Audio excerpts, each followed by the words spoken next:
Innal hamdalillah, sesungguhnya segala puji hanyalah milik Allah. Nahmaduhu wa nasta'inuhu wa nastaghfiruh.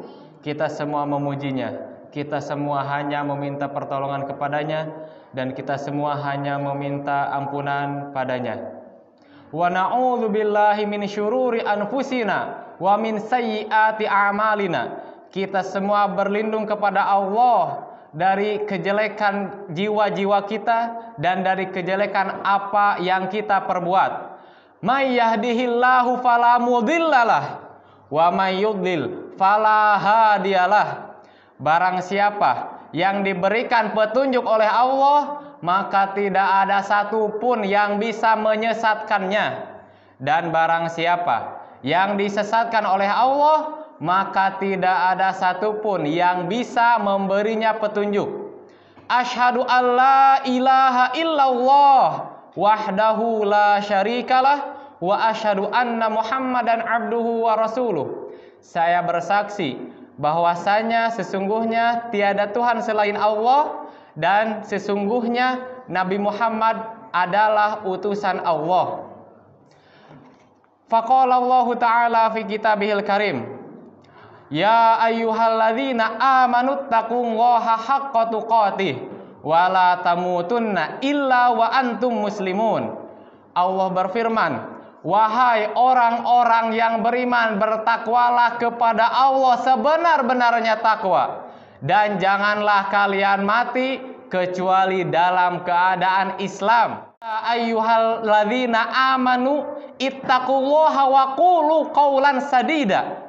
Wahai orang-orang yang beriman, bertakwalah kepada Allah dan katakanlah perkataan yang benar. Yuslih lakum a'malakum. Niscaya Allah akan memperbaiki amal-amal kalian. Wa yaghfir lakum dzunubakum, dan akan mengampuni dosa-dosa kalian. Wa may yuti'illaha wa rasulahu faqad faza fawzan 'azima. Barang siapa yang mentaati Allah dan Rasulnya, maka sesungguhnya dia telah menang dengan kemenangan yang sangat agung. Ayyuhal hadirun, usi nafsi wa iyyakum bi taqwallah bimtithali awamirih wajtinabi nawahih. Wahai para hadirin sekalian, saya mewasiatkan diri saya sendiri dan para hadirin yang semua yang hadir di masjid ini untuk senantiasa bertakwa kepada Allah dengan menjalankan perintahnya dan menjauhi larangan-larangannya. Hadirin sekalian, telah berlalu sepertiga dari Ramadan, berarti tinggal 2/3 Ramadan lagi sisanya. Maka kita bermuhasabah, jikalau kita mendapati sepertiga Ramadan awal kita tidak maksimal menjalankan ibadah Ramadan, maka jangan sia-siakan 2/3 sisanya. Tapi jikalau kita melihat, alhamdulillah kita bisa puasa full sampai hari ini, bahkan alhamdulillah kita bisa mengikuti taraweh berjamaah di masjid sampai hari ini, maka supaya kita tetap menjaga semangat kita sampai di akhir Ramadan nanti, simpelnya kita harus bisa mensyukuri nikmat Allah. Alhamdulillah saya bisa taraweh sampai hari ini di masjid berjamaah, sambil merasakan bahwa diri itu lemah. Allah lah yang memberikanku hidayah, bisa puasa, bisa taraweh sampai saat ini. Maka Allah berfirman, la in syakartum la azidannakum. Jikalau kalian bersyukur, maka niscaya Allah akan tambahkan nikmatnya kepada kalian. Maka jikalau kita telah mensyukuri, telah bisa mensyukuri apa yang telah kita lalui, maka mudah-mudahan Allah menambah nikmat itu. Dan seutama-utamanya nikmat adalah nikmat ketaatan. Dan semua musibah, kita harus mengetahui, semua musibah yang menimpa kita adalah hasil daripada apa yang kita perbuat. Allah berfirman di dalam surah Asy-Syura ayat 30, wa ma asabakum min musibatin fabima kasabat aydikum wa ya'fu an katsir. Apa-apa musibah yang menimpa kalian adalah disebabkan dari perbuatan tangan-tangan kalian, dan Allah memaafkan sebagian banyak dari kesalahan-kesalahan kalian. Sebuah kisah dari Muhammad ibnu Sirin, yang beliau adalah salah satu ulama besar dari kalangan tabi'in dan salah satu dari ulama yang kaya raya. Beliau mempunyai usaha di bidang madu. Pada suatu ketika Muhammad ibnu Sirin mendapati tikus di sebuah tong di dalam madunya.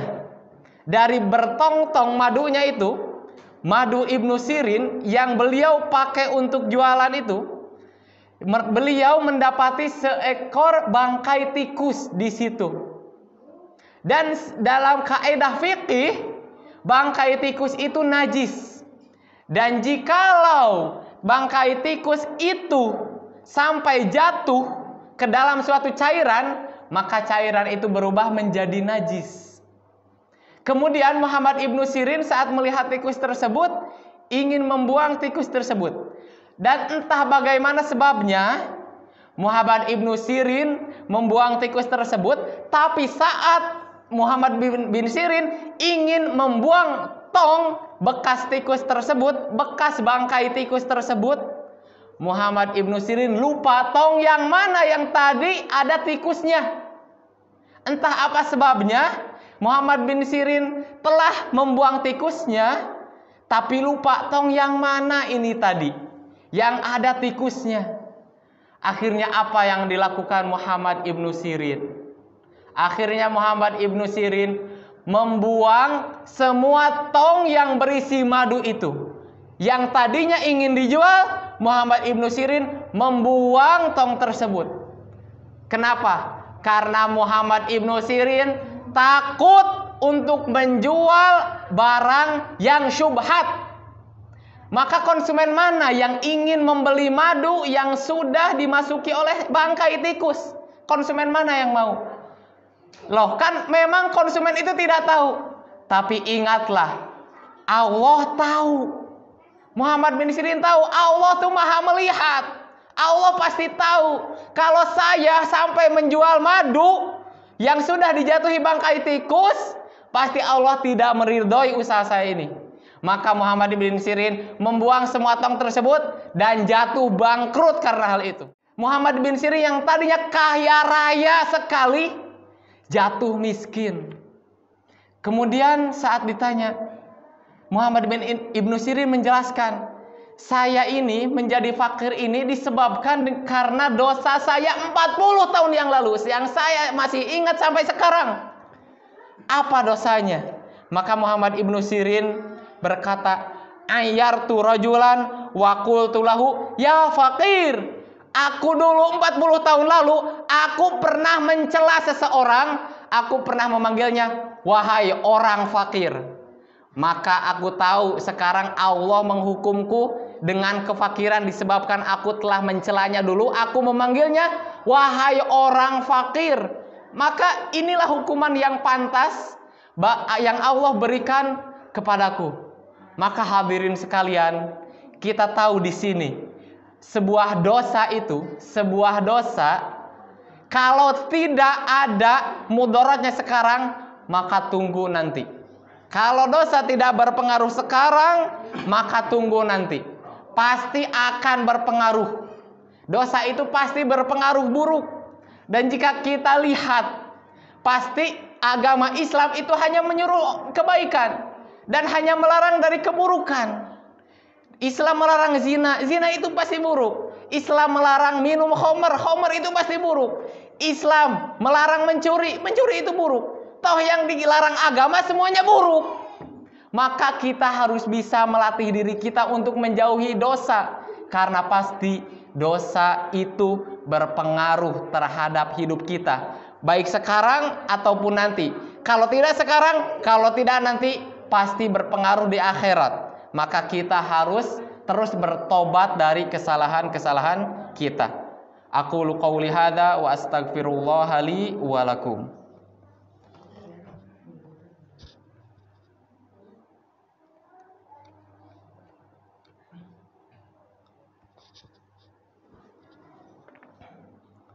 Alhamdulillah wassalatu wassalamu ala Rasulillah wa ala alihi wa sahbihi wa bawalah. Amma ba'du ayyuhal hadirun, usi nafsi wa iyyakum bitaqwallah faqad fazal muttaqun. Hadirin sekalian, sebagaimana khutbah kedua ini adalah kesimpulan dari khutbah yang pertama, maka saya akan membawakan sebuah kisah di zaman Nabi yang diriwayatkan oleh Anas bin Malik di dalam hadis riwayat Muslim. Ada seorang lelaki yang sakit keras di zaman Rasulullah. Kemudian Rasulullah pun menjenguknya dan melihat ada keanehan di dalam sakitnya itu. Kemudian Rasulullah bertanya kepada orang yang sakit ini, apakah engkau telah berdoa selama ini dengan suatu doa yang engkau mengulang-ulangnya setiap saat? Kemudian laki-laki yang sakit ini sampai kurus, kering, ini berkata, iya, aku selama ini berdoa dengan doa yang memang ini doa yang jarang sekali orang berdoa dengan doa ini. Apa doanya? Allahumma ma kunta mu'aqibi bihi fil akhirah fa'ajjilhu li fid dunya. Ya Allah, jikalau engkau akan mengadabku di akhirah, maka percepatlah hukumanku di dunia. Kemudian Rasulullah bersabda kepadanya, Subhanallah, la tutiqu. Maha suci Allah, engkau itu tidak akan sanggup.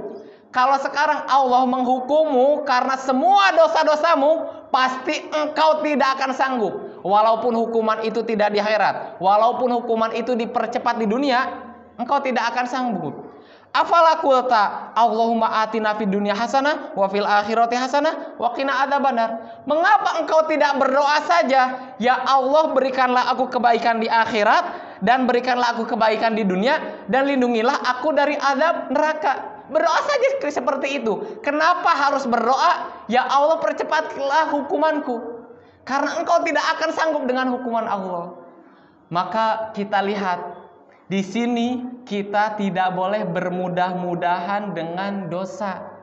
Tidak boleh kita bermudah-mudahan dengan dosa. Tapi kita harus senantiasa ingat bahwa ampunan Allah jauh lebih besar daripada kemurkaan Allah. Tapi kita harus selalu camkan dalam diri kita bahwa innallaha syadidul iqab. Allah itu sangat keras hukumannya. Innallaha wa malaikatahu yusalluna 'alan nabi. Ya ayyuhalladzina amanu sallu alaihi wa sallimu taslima. Allahumma salli ala Muhammad wa ala ali Muhammad kama sallaita ala Ibrahim wa ala ali Ibrahim innaka Hamidum Majid. Allahumma ighfir lil muslimina wal muslimat wal mu'minina wal mu'minat al ahya'i minhum wal amwat innaka sami'un qaribum mujibud da'awat wa ya qadiyal hajat. Ya Allah, ampunilah semua dosa-dosa kami, ya Allah. Ya Allah, jangan engkau hukum kami disebabkan karena kesalahan kami. Ya Allah, jauhkanlah kami senantiasa dari dosa, dan umat-umat muslim semua jauhkan dari kemaksiatan, ya Rabbal Alamin. Ya Allah, berikanlah kami pemimpin yang takut kepadamu. Ya Allah, karuniakanlah kepada kami pemimpin yang soleh. Rabbana atina fid dunya hasanah wa fil akhirati hasanah wa qina adzabannar wa akhiru da'wana anil hamdulillahi rabbil alamin. Aqimus shalah.